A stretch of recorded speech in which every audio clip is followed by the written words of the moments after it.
ನೀವು ಖಂಡಿತವಾಗ್ಲೂ ಹಾಡ್ತೀರಾ. ಹುಟ್ಟಿದರೆ ಕನ್ನಡ ನಾಡಲ್ಲಿ ಹುಟ್ಟಬೇಕು, ಮೆಟ್ಟಿದರೆ ಕನ್ನಡ ಮಣ್ಣ ಮೆಟ್ಟಬೇಕು ಅಂತ. Gold winner refined sunflower oil present star Saviruchi co powered by Vim and Daawat the finest. ನಾನು ನಿಮ್ಮ ಪಟಾಕಿ ಶ್ರುತಿ. ಇವತ್ತು ರೆಡ್ ಹಾಕೊಂಡಿದೀನಿ. ನಮ್ ಜೊತೆಗೆ ಸುಧಾ ಬರ್ಗೂರು, ನಿಮ್ಮನೆ ಮಗಳು. ನಾನು ಹಳದಿ ಮತ್ತು ಕಪ್ಪು ಬಣ್ಣದಲ್ಲಿ. ಪ್ರತಿಯೊಬ್ಬ ಸ್ಟಾರ್ ಹಿಂದೆ ಒಂದು ಕಥೆ ಇದೆ, ಆ ಕಥೆಯಲ್ಲಿ ಒಂದು ಕೈರುಚಿ, ಅದೇ ನಮ್ಮ ಸ್ಟಾರ್ ಸವಿರುಚಿ. ಇವತ್ತು ಬಹಳ ಸ್ಪೆಷಲ್ ಆದ ವ್ಯಕ್ತಿ ಸುಧಾ ಬರ್ಗೂರ್ ಅವರ ಬೆಟರ್ ಹಾಫ್ ಪ್ರಕಾಶ್ ಬರ್ಗೂರ್ ಬರ್ತಾ ಇದ್ದಾರೆ. ಜಯಪ್ರಕಾಶ್ ಬರ್ಗೂರ್. ಜೈ ಆಂಜನೇಯ ಹತ್ರ ಜಯಪ್ರಕಾಶ್ ಇವರು. ಆಂಜನೇಯ ನಮ್ಮ ಮಂದೇವ್ರಮ್ಮ. ನೋಡಿದ್ರ ಎಂತ ಕನೆಕ್ಟ್ ಸಿಕ್ಕಿದೆ, ವಾರೇ ವಾ. ಸೊ ವೆಲ್ಕಮ್ ಮಾಡೋಣ. So let's put our hands together for Prakash. Prakash ಬನ್ನಿ. ನಮಸ್ಕಾರ. ನಾವು ಕರೆದ್ರೆ ಬರ್ಲಿಲ್ಲ, ಪ್ರಕಾಶ್ ಬನ್ನಿ ಅಂತ ಅಲ್ಲಿಂದ ವಾಯ್ಸ್ ಬಂದಿದ ತಕ್ಷಣ.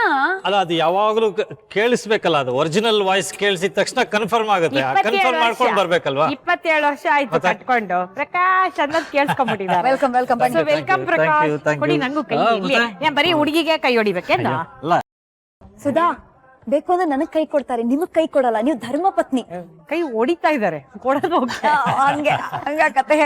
ಸರಿ, ಆ ಕಡೆ ಅಂಟ್ಕೊಂಡಿದ್ ಸಾಕು, ಸ್ವಲ್ಪ ಈ ಕಡೆ ಬನ್ನಿ. ಆಯ್ತು ಆಯ್ತು ಮೇಡಮ್, ಇದ್ದೇ ಇರುತ್ತಲ್ಲ ಅದು ಅಲ್ವಾ.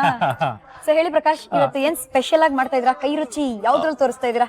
ಇವತ್ತು ಬಹಳ ಸ್ಪೆಷಲ್ ಅಂದ್ರೆ ನೀವ್ ಯಾರು ಕೇಳಿರಲ್ಲ ಅಂತ ಕಾಣಿಸುತ್ತೆ. ಓಕೆ, ವಿಳೆದೆಲೆ ಬಾತ್ ಅಂತ.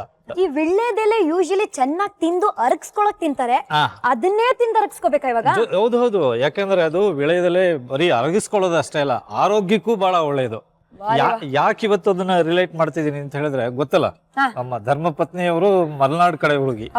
ಸಾಮಾನ್ಯ ಮಲೆನಾಡಲ್ಲಿ ವರ್ಷದಲ್ಲಿ 9 ತಿಂಗಳು ಮಳೆ ಇರುತ್ತೆ. ಆ ಮಳೆ, ಚಳಿ ಇದನ್ನೆಲ್ಲ ತಡ್ಕೊಳಕ್ ಅಲ್ಲಿ ಜನ ವಿಳೆದೆಲೆನ ತುಂಬಾ ಉಪಯೋಗಿಸ್ತಾರೆ. ಅದು ಕವಳ ಅಂತಾರೆ, ಅಡಕೆಲೆ ಹಾಕೊಳ್ತಾರೆ. ಹಾಗೆ ಎಲ್ಲೆಲ್ಲಿ ಏನೇನು ಅಡಿಗೆ ಸಾಧನಗಳಾಗಿ ಬಳಸ್ಬೋದೋ ಅಲ್ಲೂ ಬಳಸ್ತಾರೆ. ಆದಷ್ಟು ವಿಳೆದೆಲೆಯ ಜೊತೆ ತಮ್ಮ ಬಹಳ ಆತ್ಮೀಯ ಸಂಬಂಧ ಇಟ್ಕೊಂಡಿರ್ತಾರೆ. ಹಾಗೆ ನಾನು ಒಬ್ಬ ಸ್ನೇಹಿತರ ಹತ್ರ ಕಲ್ತಿದ್ದಂತಹ ಒಂದು ವಿಳೆದೆಲೆ ಬಾತನ್ನ ನಿಮ್ಗೆ ಇವತ್ತು ಮಾಡಿ ತೋರ್ಸೋಣ ಅಂತ ಇದ್ದೀನಿ. ಸೊ ಈ ವಿಳ್ಳೆದೆಲೆ ಬಾತ್ಗೆ ಏನೇನೆಲ್ಲ ಬೇಕು, ಇಂಗ್ರೀಡಿಯೆಂಟ್ಸ್ ಒಂದ್ ರೌಂಡ್ ನೋಡೋಣ ಬನ್ನಿ. ಇವತ್ತು ನಾನು ಮಾಡ್ತಾ ಇರೋ ಬಾತ್ಗೆ ಮುಖ್ಯವಾಗಿ ಈ ದಾವತ್ ಬಾಸ್ಮತಿ ರೈಸ್ ಅಂತ. ಶಬಾಷ್. ನೀವು ಕೇಳಿರ್ಬೋದು, ಬಾಸ್ಮತಿ ರೈಸ್ ಬಹಳ ಘಮ ಘಮ ಘಮ ಅಂತ ಇರುತ್ತೆ. ನಾವು ಮನೆಯಲ್ಲಿ ಪಲಾವ್ ಮಾಡಿದ್ರೆ ಅಥವಾ ಈ ತರದ ಬಾತ್ ಗೀತ್ ಮಾಡಿದ್ರೆ, ಇಡೀ 2 ರೋಡ್ ಇದೆ ನಮ್ಮ ಮನೆಯಲ್ಲಿ, ಕಾರ್ನರ್ ಸೈಟ್ ನಮ್ದು. ಅಲ್ಲಿ ಅಡಿಗೆ ಮನೆಯಲ್ಲಿ ಮಾಡ್ತಾ ಇದಾರೆ ಅಂದ್ರೆ ಅಕ್ಕ ಪಕ್ಕದವರೆಲ್ಲ ಬರ್ತಾರೆ. ಓ, ಇವತ್ತು ಇವ್ರ ಮನೇಲಿ ಏನೋ ಬಾತ್ ಮಾಡ್ತಾ ಇದಾರೆ. ಕಿಚನ್ ಕಿಟಕಿ ಮುಂದೆ ಹೋಗೋ ಹೆಂಗಸರೆಲ್ಲ ಇವಯ್ಯ ನೋಡ್ಕೊಂಡು ಅನ್ಕೊಂಡು ಒಂದ್ಸತಿ ಗೊತ್ತಿಲ್ಲೇ ರೋಡಲ್ಲಿ ಕೇಳಿದವ್ರಿಗೆಲ್ಲ ಕೊಟ್ಬಿಟ್ಟಿದೆ ಒಂದ್ಸರಿ ಬಾತ್ ಮಾಡಿ. ಇನ್ಕೆ ಗರ್ಮೆ ದಾವತ್ತೆ ಅಂತ ಎಲ್ರು ದಾವತ್ ಬಾಸ್ಮತಿ ರೈಸ್ ಟೇಸ್ಟ್ ಮಾಡಕ್ ಬರ್ತಾರಪ್ಪ. ಇದು ಬಾಸ್ಮತಿ ರೈಸ್, ಇದು ಚಕ್ಕೆ, ಇದು ಮೊಗ್ಗು, ಇದು ಅನಾನಸ್ ಹೂವು ಅಂತ, ಇದು ಏಲಕ್ಕಿ, ಇದು ರುಚಿಗೆ ಎಷ್ಟು ಬೇಕೋ ಅಷ್ಟು ಉಪ್ಪು, ಇದು ಪುದೀನ, ಇದು ನೋಡಿ ಸಣ್ಣಗೆ ಕಟ್ ಮಾಡಿರೋ ವಿಳೆದೆಲೆ. ಇದು ನೋಡಿ,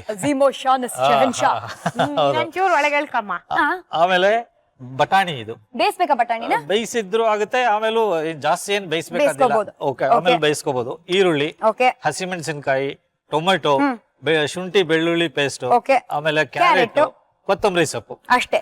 ಇದು ವಿಳ್ಳೆದೆಲೆ ಬಾತ್ ಬೇಕಾಗಿರೋದು. ಅದಕ್ಕೆ ಮುಂಚೆ ಬೇಕಾಗಿರುವಂತ ಒಂದು ಸ್ಮಾಲ್ ಒಗ್ಗರಣೆ ಹಾಕ್ಬೇಕು. ಅದಕ್ಕೆ ಎಣ್ಣೆ ನೋಡಿದ್ರೇನೆ ಗೊತ್ತಾಗತ್ತೆ ಇದು ರಾಯ್ತಾಗೆ ಅಂತ. ಹೌದು, ರಾಯ್ತಾಗೆ. ಇದು ರಾಯ್ತಾ ಐಟಮ್. ಒಗ್ಗರಣೆಗೆ ಎಣ್ಣೆ ಎಷ್ಟು ಬೇಕೋ ಅಷ್ಟು ಎಣ್ಣೆ, ತುಪ್ಪ, ಸಾಸಿವೆ, ಕರ್ಬೇವಿನ ಸೊಪ್ಪು, ಜೀರಿಗೆ, ಉದ್ದಿನ ಬೇಳೆ, ನಿಂಬೆಹಣ್ಣು, ಕಡಲೆಬೇಳೆ, ಆಮೇಲೆ ಮೊಸರು, ರಾಯ್ತಕ್ಕೆ. ಇಷ್ಟು ಐಟಮ್ ರೆಡಿ ಆಗಿ ಇಟ್ಕೋಬೇಕು. ಸೊ ಫಸ್ಟ್ ರಾಯ್ತಾ ಮಾಡ್ಕೊಳ್ಳೋಣ ಅಥವಾ ಬಾತ್? ಇಲ್ಲ, ಬಾತ್ ಮಾಡ್ಕೊಳ್ಳೋಣ ಮೇಡಮ್. ಕುಕ್ಕರ್ ಕೊಡಿ, ಕುಕ್ಕರ್ ಅಲ್ಲಿ ಮಾಡ್ಬೇಕು ಅದನ್ನ. ಸರಿ, ಓಕೆ, ಹಿಯರ್ ಇಟ್ ಇಸ್. ಹಚ್ಚು ಒಲೆ ಹಚ್ಚು. ಓ, ಆಗಲ್ಲ ಮೇಡಮ್, ಇಷ್ಟು ಹೇಳ್ಕೊಟ್ಟಿದೀನಿ. ಇಷ್ಟು ಹೇಳ್ಕೊಟ್ರು ಇನ್ನೂ ಹೇಳ್ಕೊಡ್ಬೇಕು. ನೋಡಿ, ಮೇಷ್ಟ್ರ ಸಾವಾಸ ಹಿಂಗೆ ಒಕ್ಕಣೆ ಬಿಡಲ್ಲ ಅವರು. ಏನೇ ಹೇಳಮ್ಮ ನೀನು, ಎಲ್ಲಿ, ಏನು, ಯಾವಾಗ, ಸಂದರ್ಭ ಸಹಿತ ವಿವರಿಸಿ. ಯೂಶಲಿ ಹೇಳ್ತಾರೆ ಒಬ್ರು ತುಂಬಾ ವೈಲೆಂಟ್ ಆಗಿದ್ರೆ ಇನ್ನೊಬ್ರು ಸೈಲೆಂಟ್ ಆಗಿರ್ತಾರೆ ಅಂತ. ಅದು ಖಂಡಿತವಾಗ್ಲೂ ತಪ್ಪು. ಸುಧಾ 4 ಮಾತಾಡಿದ್ರೆ ನಮ್ಮ ಪ್ರಕಾಶ್ 40 ಮಾತಾಡ್ತಾರೆ ಅಂತ ಗೊತ್ತಾಗ್ತಾ ಇದೆ. ಶುರು ಮಾಡೋಣ? ಮಾಡೋಣ ಬನ್ನಿ ಸರ್. ನೋಡಿ, ಮೊದಲಿಗೆ ನೋಡಿ ಸ್ವಲ್ಪ ಎಣ್ಣೆ ಹಾಕೊಳ್ಳೋಣ. Gold winner refined sunflower oil. ತುಂಬಾ ಚೆನ್ನಾಗಿರುತ್ತೆ, ನನ್ನ ಬಹಳ ಫೇವರೇಟ್ ಆಯಿಲ್ ಇದು. 3 4 ಸಾಕು.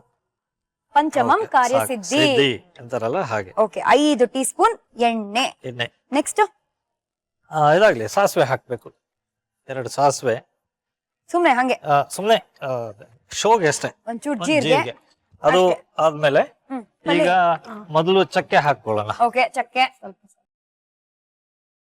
ಸರಿ, ಚಕ್ಕೆ, ಇದು ಮೊಗ್ಗು, ಕೊಡಿ. ಇದು ಮರಾಠಿ ಮೊಗ್ಗು, ಅನಾನಸ್ ಮೊಗ್ಗು, ಅನಾನಸ್ ಹೂವು, ಅನಾನಸ್ ಹೂವು, ಅದೊಂಥರ ಚೆನ್ನಾಗ್ ಆಮೇಲೆ ಅನ್ಸುತ್ತೆ ಅದ್ರಲ್ಲಿ ನೋಡಕ್ಕೆ. ಒಂದೆರಡು ಏಲಕ್ಕಿ ಹಾಕೋಣ, ರುಚಿಗೆ ಎಷ್ಟು ಬೇಕೋ ಅಷ್ಟು. ಸೂಪರ್. ಆಮೇಲೆ ಇವ್ರೆಲ್ಲ ಸ್ವಲ್ಪ ಎರಡು ಜಾಸ್ತಿ ಲವಂಗ ಹಾಕ್ಬೇಕು, ರುಚಿಗೆ ಎರಡು ಲವಂಗ, ನಾನು ಅದೇ ಅನ್ಕೊಂಡೆ, ಇವ್ರೆಲ್ಲ ಎರಡು ಮೂರು. ಬಾಚಿ ಕೊಡ್ತಾರೆ. ಅವ್ರ ಕರ್ಣನಂಗೆ. ಆಮೇಲೆ ಪುದೀನ, ಇದು ಬಹಳ ಟೇಸ್ಟ್, ಆಡೆಡ್ ಟೇಸ್ಟ್. ಇದು ಎಷ್ಟಾದ್ರೂ ಹಾಕಿ. ಪುದೀನ ಅಲ್ಲ, ಅದು ರುಚಿಗೆ ತಕ್ಕಷ್ಟೇ ಹಾಕ್ಬೇಕು, ಜಾಸ್ತಿನೂ ಹಾಕಿದ್ರೆ ಚೆನ್ನಾಗಿರಲ್ಲ. ಒಳ್ಳೇದು. ಓಕೆ, ಆಮೇಲೆ ಹಾಕ್ತೀನಿ ಬಟಾಣಿ ಹಾಕೋಣ ಮೊದಲು, ಯಾಕಂದ್ರೆ ಇದು ಸ್ವಲ್ಪ ಬೇಯ್ಬೇಕಲ್ವಾ. ಈರುಳ್ಳಿ ಹಾಕ್ತೇನೆ, ಅದನ್ನು ಹಾಕ್ತೀನಿ. ನೆಕ್ಸ್ಟ್ ಈರುಳ್ಳಿ, ಓಕೆ, ಇಟ್ಕೊಡಿ ಶ್ರುತಿ. ಸ್ಪ್ಯಾಚುಲಾನ. ಹಾ, ಆಮೇಲೆ ಮೆಣಸಿನ್ಕಾಯಿ, ಹಸಿ ಮೆಣಸಿನ್ಕಾಯಿ ಕಟ್ ಮಾಡಿರೋದು ರುಚಿಗೆ. ಸೂಪರ್. ಆಮೇಲೆ ಸ್ವಲ್ಪ ಬೆಳ್ಳುಳ್ಳಿ ಪೇಸ್ಟ್. ಮೇಷ್ಟ್ರ ಬುದ್ಧಿ ಅಡಿಗೆ ಮಾಡ್ಬೇಕಾದ್ರೆ ಯಾವಾಗ್ಲೂ ಒಬ್ರು ನಾನು ಹೇಳ್ತಾ ಇರ್ತೀನಿ, ನಿಮ್ಗೆ ಅಡಿಯಾಳ್ತನಕ್ ಒಬ್ರು ಇರ್ಬೇಕು ಅಂತ. ಎಲ್ಲದಕ್ಕೂ ಒಬ್ಬ ಅಸಿಸ್ಟೆಂಟ್ ಬೇಕು. ಇದು ಹೆಚ್ಕೊಡು, ತೆಗ್ದಿಡು, ಕ್ಲೀನ್ ಮಾಡು ಅಂತ.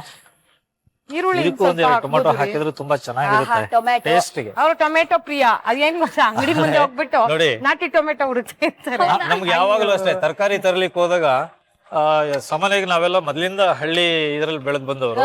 ಸಾಮಾನ್ಯವಾಗಿ ನಾಟಿ ಟೊಮೆಟೊ, ನಾಟಿ ಈರುಳ್ಳಿ, ನಾಟಿ ಸೊಪ್ಪು, ನಾಟಿ ಹುರುಳಿಕಾಯಿ, ಈ ತರದ್ದೇ ಬರೀ ನಾಟಿ. ಇದೊಂದು ಮಾತ್ರ ಇದು ನಾಟಿ. ಬುದ್ಧಿಲಿ ನಾಟಿ. ಇದು ನಾಟಿ ಮಾತ್ರ ಅಲ್ಲ, it is even naughty also. Right, you are right. ನಾವು ಒಂದ್ಸಲ ಪ್ರೋಗ್ರಾಮ್ ಹೊರಟಿದ್ದೆ. ನನ್ಗೆ ಆಕ್ಚುಲಿ ಎಲ್ಲಿ ದೇವದುರ್ಗನೋ ಎಲ್ಲ ಹೋಗ್ಬೇಕು, ಉತ್ತರ ಕರ್ನಾಟಕ ಕಡೆ. ನನ್ಗೆ 8:30 ಬಸ್. ಅವಾಗೆಲ್ಲ ನಾವಲ್ಲಿ ನವರಂಗ ಹತ್ರ ಹೋಗಿ ಬಸ್ ಹತ್ಬೇಕು. ಹಾಕಿ ಕ್ಯಾರೆಟ್ ಹಾಕ್ಬಿಡಿ ಗ್ಯಾಪ್ ಅಲ್ಲಿ ಒಂದ್ ಸ್ವಲ್ಪ. ದೇವದುರ್ಗ ಅಲ್ಲಿಗೆ ಹೋಗ್ಬೇಕಿತ್ತು. ಸೊ ಇವ್ರು 8:30 ಬಸ್ ನವರಂಗ್ ಹತ್ರ ಬಿಡ್ತೀನಿ ಅಂತ ಪ್ರಾಮಿಸ್ ಮಾಡಿದ್ರು. 7:30 ಮನೆಗ್ ಬಂದ್ರು. ನಾನ್ ಫುಲ್ಲು ಕಿಚ್ಚಾಡ್ತಾ ಇದ್ದೀನಿ. 8:30 ಅಂದ್ರೆ 1 hour ಅಲ್ಲಿ ಹೋಗೋದ್ ಕಷ್ಟ ಅಲ್ವಾ, ಟ್ರಾಫಿಕ್ ಜಾಸ್ತಿ. ದೆನ್ ಇವ್ರು ಹಂಗಾದ್ರೆ ಕಾರ್ ಬೇಡ, ನಾನ್ ನಿನ್ನ 2 wheeler ಅಲ್ಲಿ ಬಿಡ್ತೀನಿ ಅಂದ್ರ. ಸರಿ, ಮುಂದೆ ಬ್ಯಾಗ್, ಸೂಟ್ ಕೇಸ್, ಮಧ್ಯ ಇವ್ರು, ಹಿಂದೆ ನಾನು ಹೋಗ್ತಾ ಇದೀವಿ. ಆ ಬಿನ್ನಿ ಮಿಲ್ ರೋಡ್ ಅಲ್ಲಿ ಒಂದ್ ಬಸ್ ಬಂದ್ ನಮ್ಗೆ ಹೊಡೆದ್ಬಿಟ್ಟ. ನಾವಿಬ್ರು ಬಸ್ಸಿನ ಬ್ಯಾಕ್ ವೀಲಿಗೆ ಸಿಕ್ಕಾಕೊಂಡ್ವಿ. ಸೊ ಇವ್ರು ಅನ್ಕೊಂಡ್ರು ನಾನ್ ಹೋಗ್ಬಿಟ್ಟೆ ಅಂತ. ಸೊ ನಾನ್ ಅನ್ಕೊಂಡೆ ಇವ್ರು ಹೋಗ್ಬಿಟ್ಟಿದ್ದಾರೆ. ಇಲ್ಲ, ನಾನ್ ಸ್ವಲ್ಪ ತುಪ್ಪದ ಪ್ರಿಯ. ನೀವು ತುಪ್ಪದ ಪ್ರಿಯ, ಟೊಮೆಟೊ ಪ್ರಿಯ, ನಾಟಿ ಪ್ರಿಯ. ಇಲ್ಲಿ ಇನ್ನೇನಾದ್ರೂ ಇದೆಯಾ? ಇಲ್ಲ, ಆಯ್ತು. ಹಾಕಿ ಹುರಿಯೋಣ ಅಲ್ಲ, ಹಾಕಿ. ಈಗ ಇದನ್ನ ನೆನ್ಸ್ಕೊಂಡಿರ್ಬೇಕು. 10 ನಿಮಿಷ ಮುಂಚೆ ದಾವತ್ ರೈಸ್ ನ ನೆನ್ಸ್ಕೊಂಡು ನೀರೆಲ್ಲ ತೆಗೆದು ಅದನ್ನ ಹಾಗೆ ಗಾಳಿ ಇಟ್ಟಿದ್ರೆ ಇದು ನೋಡಿ ಚೆನ್ನಾಗಿ ಈಗ ಉದುರಾಗಿದೆ. ಇದಿಷ್ಟು ಹಾಕ್ತಾ ಇದ್ದೀನಿ. ಅಕ್ಕಿ, ಉಪ್ಪು, ಒಂದು ಅಕ್ಕಿ ಇದ್ರೆ 2 ನೀರು ಹಾಕ್ಬೇಕು. ಸೊ 2ರಷ್ಟು ನೀರು ಹಾಕ್ತಾ ಇದ್ದೀನಿ ಈಗ. ನಮ್ಮ ಮನೇಲಿ ದಿನಾ ಜಗಳ ಆಗೋದು ಇಂಥ ವಿಷಯಕ್ಕೆ. ಶ್ರುತಿ ಬಂದ್ಬಿಟ್ಟು ಅಡ್ಗೆ ಮನೇಲಿ ಸೊಂಟದ ಮೇಲೆ ಕೈ ಇಟ್ಕೊಂಡು ನಿಂತ್ಕೊಂಡ್ಬಿಡ್ತಾರೆ. ಏನಾಗ್ತಿದ್ಯಾ ಅಲ್ವಾ ಇವ್ರೆ? ಏನು ಅಂದ್ರೆ ಯಾವ್ದಕ್ಕೂ ಎಷ್ಟು ಪ್ರಪೋರ್ಷನೇಟ್ ಬೇಕೋ ಅಷ್ಟು ಪ್ರಪೋರ್ಷನೇಟ್ ಹಾಕ್ಬೇಕಲ್ವಾ. 2 ಹಾಕೋದಕ್ಕೆ 4 ಹಾಕಿದ್ರೆ ಏನಾಗುತ್ತೆ, ಪೇಸ್ಟ್ ಆಗುತ್ತೆ. ಅದ್ ಪಲಾವ್ ಹೋಗ್ಬಿಟ್ಟು ಪೇಸ್ಟ್ ಆಗುತ್ತೆ. ಅದು ಇವಾಗ ಪ್ರಪೋರ್ಷನೇಟ್ ಅಂತ ಹೇಳಿದ ತಕ್ಷಣ ಇಬ್ರು ಗಂಡ ಹೆಂಡತಿ ನನ್ನ ಮಾತಾಡಕ್ಕೆ ಬಿಡ್ತಲ್ಲ. ಕ್ವೈಟ್ ಆಗಿರಿ. ಹೊಸ ಕತೆ ಹೇಳಿ. ನೀವೇನ್ ಅನ್ಕೊಂಡ್ರಿ? ಇವ್ರು ಹೋಗ್ಬಿಟ್ಟಿದಾರೆ ಅಂತ ಅನ್ಕೊಂಡ್ರಿ, ಇವ್ರಿಗೆ ನೀವ್ ಹೋಗ್ಬಿಟ್ಟಿದ್ರ ಅಂತ ಇಬ್ರು ಅನ್ಕೊಂಡ್ವಿ. ಕೊನೆಗೆ ದೇವ್ರ ದಯದಿಂದ ಇಬ್ರಿಗೂ ಏನಾಗಿಲ್ಲ ಆಯ್ತಾ. ಇವ್ರು ಹಿಂಗ್ ತಲೆ ಎತ್ತುವಾಗ ನಂದು ಆ ಕಡೆ ವೀಲ್ ಕೆಳಗ್ ನನ್ ಸ್ಲಿಪ್ಪರ್ ಕಾಣಿಸ್ತಿದೆ. ಸೊ ಚಪ್ಪಲಿ ಕಾಣಿಸ್ತಿದೆ ಅಂದ್ರೆ ಇವಳು ಹೋಗ್ಬಿಟ್ಟಿದ್ದಾಳೆ ಅಂತ. ಬಿದ್ದಿರೋದು ಹಿಂದೆ ವೀಲ್ ತಾಗಿರೋದು. ಬಟ್ ನೋಡಿದ್ರೆ ಮುಂದ್ಗಡೆ ವೀಲ್ ಕೆಳಗೆ ನಂದು ಸ್ಲಿಪ್ಪರ್ಸ್ ಬಿದ್ದಿದೆ. ಇವ್ರು ಆ ಶರ್ಟ್ ಕಾಲರ್ ಮೇಲೆ ಬಸ್ಸಿನ ವೀಲ್ ಮಾರ್ಕ್ ಆತರ ಹಂಗೆ ಆ ಲೆವೆಲ್ ಅಲ್ಲಿ ನಿಲ್ಸಿದ್ದ ಅವನು. ಕೊನೆಗೆ ನನ್ಗೆ ಇದು ಬ್ಯಾಕ್ ಇಂಜುರಿ, ಸ್ಪೈನಲ್ ಕಾರ್ಡ್ ಎಲ್ಲ ಡ್ಯಾಮೇಜ್ ಆಗೋಯ್ತು. Then I was admitted. Cover ಹಾಕೋಣ. ಇದು ಒಂದು ಕೂಗ್ ಬಂದ್ರೆ ಸಾಕು, ಒಂದ್ಸರಿ ವಿಜಿಲ್ ಆದ್ರೆ ಸಾಕು. ಸೊ ಎಂಡಲ್ಲಿ ಉಪ್ಪು ಮತ್ತೆ ಕೊತ್ತಂಬರಿ ಸೊಪ್ಪು ಹಾಕಿ ಮುಚ್ತಾ ಇದ್ದೀನಿ. ಅವ್ರಿಗೆ ನನ್ ಕತೆ ಹೇಳೋಕೆ ಬಿಡಲ್ಲ.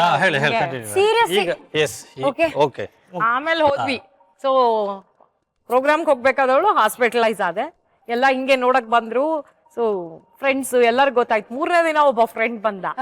ಏನು ಮಹಾ ಆಕ್ಸಿಡೆಂಟ್ ಅಂತ ಅಂದ. ಕಣೋ, ಸಿಕ್ಕಾಪಟ್ಟೆ ಪೆಟ್ಟು ಬಿದ್ದೈತಾ ಅಂದ. ಬೆನ್ಮೂಳೆ ಮುರಿದೋಗ್ಬಿಟ್ಟಿದೆ ಕಣೋ, 3 ತಿಂಗಳು ಬೆಡ್ ರೆಸ್ಟ್ ಹೇಳಿದ್ದಾರೆ. ಗೊತ್ತಾಗ್ಲಿಲ್ಲಮ್ಮ, I am so sorry, next time ಆದಾಗ ಮರಿಬೇಡಮ್ಮ, ಫೋನ್ ಮಾಡಮ್ಮ. ಅಯ್ಯೋ, ಮೊದಲನೇದೇ 3 ತಿಂಗಳು ಬೆಡ್ ರೆಸ್ಟ್. ಈ ನನ್ನ ಮಗ 2ನೇ ಅಪ್ಲಿಕೇಶನ್ ರೆಡಿ ಮಾಡ್ಕೊಂಡ್ಬಿಟ್ಟಿದ್ದಾನೆ. ಹೋಗಲೇ ಅಂದೆ. ನೋಡಿ, ಡಿಬೇಟ್ ಸ್ಟಾರ್ಗೆ ಡಿಬೇಟ್ ಮಾಡಕ್ ಅವಕಾಶ ಕೊಡ್ಲಿಲ್ಲ ಈ friend. But 1500 prizes for debate ಅಂದ್ರೆ ಅದನ್ ಕಮ್ಮಿ ವಿಷಯನಾ? ಅದಲ್ಲಮ್ಮ, ಇನ್ನೊಂದು ಇಂಟ್ರೆಸ್ಟಿಂಗ್ ಇದೆ. ಇದು ಎಲ್ಲ ಬರೋರಲ್ಲ ನೋಡಕ್ಕೆ, ಆಮೇಲೆ ಒಂದ್ 5-6 ದಿನ ಆದ್ಮೇಲೆ ಯಾರು ಬರಲ್ಲ, ಇವ್ರು ಒಬ್ಬರೇ ಊಟ ತಗೊಂಡ್ಬರೋರು. ನಾನು ಒಂಥರ ಎಮೋಷನಲಿ ತುಂಬಾ ಡಿಸ್ಟರ್ಬ್ ಆಗ್ಬಿಟ್ಟಿದ್ದೆ. ನಂಗೆ ಕಣ್ಣು ಮುಚ್ಚಿದ್ರೆ ಆ ಬಸ್ಸು, ಆ ವೀಲು, ಅದೊಂಥರ ಇನ್ಸಿಡೆಂಟ್ ತುಂಬಾ ನೆನಪಾಗೋದು. ಸೊ ಒಂದ್ 8-9 ದಿನ ಆದ್ಮೇಲೆ ಇವ್ರು ಒಂದಿನ ಮಧ್ಯಾಹ್ನ ಊಟ ತಂದ್ರು, ಸ್ಪೆಷಲ್ ವಾರ್ಡ್ ಅದು. ಬನ್ರಿ ಇಲ್ಲಿ ಅಂದೆ, ಕೂತ್ಕೊಳ್ಳಿ ಅಂದೆ, ಕೂತ್ಕೊಂಡ್ರು. ಸೊ ಇವ್ರ ಕೈ ಹಿಡ್ಕೊಂಡೆ, ಏನ್ರಿ ಅಕಸ್ಮಾತ್ ನಾನೇನಾದ್ರೂ ಈ ಆಕ್ಸಿಡೆಂಟ್ ಅಲ್ಲಿ ಸತ್ ಹೋಗ್ಬಿಟ್ಟಿದ್ರೆ ನೀವ್ ಇನ್ನೊಂದ್ ಮದ್ವೆ ಆಗ್ತಿದ್ರಾ? ಸುಮ್ನೆರೆ ಹಂಗೆಲ್ಲ ಆಸೆ ಹುಟ್ಟಿಸ್ಬೇಡ ನನ್ಗೆ ಅಲ್ವಾ ಮತ್ತೆ ಸುಮ್ನೆ ಹೇಳಿದ್ರೆ ಅಂತ ಮಾಡದ್ ಬಾಳ ಕಡಿಮೆ ಮಾತು, ಆಡಿದ್ರೆ ಹಿಂಗೆ bomb. Going back to debate, 1500 awards ಗಳನ್ನ ಡಿಬೇಟ್ ಗೋಸ್ಕರನೇ ನಮ್ಮ ಸುಧಾ ಬರ್ಗೂರು ಗೆದ್ದಿದ್ದಾರೆ. ಆದರೆ ಎಲ್ಲಾ ಹುಡುಗರು ಇವ್ರನ್ನ ಮದ್ವೆ ಆಗಬೇಕಾ ಅಂತಾನೆ ಡಿಬೇಟ್ ಮಾಡ್ತಿದ್ರಂತೆ. ಅದ್ ಯಾಕದು? ಏನ್ ಗೊತ್ತಾ, ನಮ್ಮಪ್ಪ ಅಮ್ಮ ಅಲ್ಲಿ ನೋಡಿದ್ರೆ ಅವರೇ ದುಶ್ಮನ್ಗಳು. ಎಲ್ಲ ಪ್ರೈಸ್ ಅವಾಗೆಲ್ಲ ಏನಂದ್ರೆ ಈ ಬೇಸಿನ್ಗಳು, ಸ್ಟೀಲ್ ಲೋಟಗಳು, ಸ್ಟೀಲ್ ಚೊಂಬುಗಳು, ಜಗ್ಗುಗಳು, ಇಂಥವೇ ಪ್ರೈಸ್ ಕೊಡ್ತಾ ಇದ್ದಿದ್ದ. ಇವ್ರು ನಮ್ಮ ಹುಡುಗಿಗ್ ಬಂದಿರೋ ಪ್ರೈಸ್ ಅಂತ ಫುಲ್ ಹೆಮ್ಮೆ 2 ಗಾಡ್ರೇಜ್ ಬೀರು ಜೋಡಿಸಿಟ್ಬಿಟ್ಟಿದ್ರು. ಬಂದ ಗಂಡಿನ ಮನೆಯವ್ರಿಗೆಲ್ಲ ಯಾರಾದ್ರೂ ಬಂದ್ರೆ ಹುಡುಗಿ ತೋರಿಸಿ ಅಂದ್ರೆ ಬೀರು ತೆಗಿಯೋದು. ಇದೆಲ್ಲ ನಮ್ಮ ಹುಡುಗಿನೇ ಡಿಬೇಟ್ ಅಲ್ಲಿ ಗೆದ್ದಿರೋದು ಅನ್ನೋದು. ಆಮೇಲೆ ನನ್ನನ್ನು ತೋರ್ಸವ್ರು. ಅವರು ಚೆನ್ನಾಗಿ ಉಪ್ಪಿಟ್ಟು, ಕಾಫಿ, ಕೇಸರಿ ಬಾತು, ಬೋಂಡ ತಿನ್ಬಿಟ್ಟು ಅಡ್ರೆಸ್ ಇಲ್ದೆ ಹೋಗ್ಬಿಡವ್ರು. ನಂಗೆ ಒಂಥರ ಬೇಜಾರಾಗೋದು. ಹೋಗ್ಬಿಟ್ಟು ಫೋನ್ ಮಾಡ್ತೀವಿ, ಕಾಗದ ಬರೀತೀವಿ ಅನ್ನೋರು. ಅವಾಗೆಲ್ಲ ಅಡ್ರೆಸ್ಸೇ ಇಲ್ಲ.